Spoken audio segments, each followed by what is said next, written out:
খাবো না, মাথায় দিব।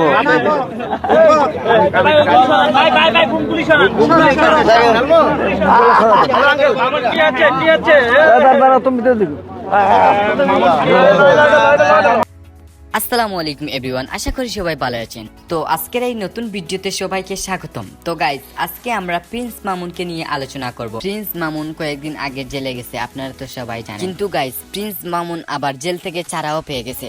জেল থেকে চারা পেয়ে এসে দুধ দিয়ে এবং সোনার পর পানি দিয়ে সে গোসল করেছে। তো চলেন এই ভিডিওটি দেখা যাক। কোনো সময় তো মনে করে এই সমস্ত দেয়াল হাজত আসে নাই, কারণ আমার মনে টানছে যে আমি এখান থেকেই ওরে গোসল করে বাসায় নিয়ে মুঠো। এই কারণে আমি গাড়িটা দাঁড়া করাইছি, আর তোমাকে দাঁড়া করাইছি আমি এই জায়গাতে গোসল করাই নিয়ে যাবো। আমার ভিতরে ঘুরে যাওয়ার কোনো বিপদ আল্লাহ যে না দেয়। দোয়া করবেন আপনারা। গোসল করে মানে সামনে যেন আর বিপদ না আসে। বিপদ না আসে, আল্লাহ যে বিপদের থেকে মুক্তি করে, আল্লাহ যে ওরে ভালো রাখে। জানি না এটা আপনারা কিভাবে দেখবেন, আমি জানি না। তারপরে এটা আপনারা একটু একটা পবিত্র জিনিস, অনেকে অনেক কথা বলেন। পানিটা কিসের? যাই হোক, এটা আপনারা আবার নেগেটিভ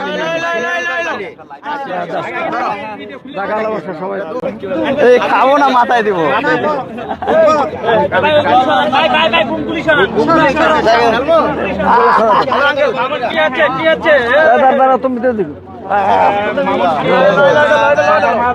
গোসল করে দিচ্ছে, মানে যেটাতে জেলখানা থেকে মনে হয় একটা পাপ মোচন হলো জীবনের সব, জীবনের সব পাপ মোচন। আল্লাহ দিয়া মুছে দাও। আল্লাহ মাফ করে আল্লাহ। এই মজা করতে।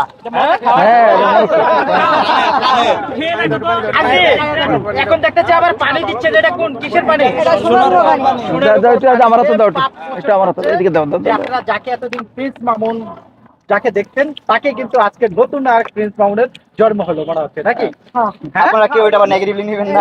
আমার ভালো জিনিস, পবিত্র জিনিস, আল্লাহ তাআলার দান। জানতাম যদি কোনো ভালো জিনিস এই সোনার পানি দিয়া দুধ দিয়া গোসল করা ঘর উড়ে। তো গাইস, দেখতে পারলেন প্রিন্স মামুন কিভাবে গোসল করলো। তো গাইস, আজকে এই পর্যন্ত। নেক্সট কোনোদিন আর একটা ভিডিওতে আপনাদের সাথে দেখা হবে। তো ভালো থাকবেন, সুস্থ থাকবেন, আল্লাহ হাফিজ।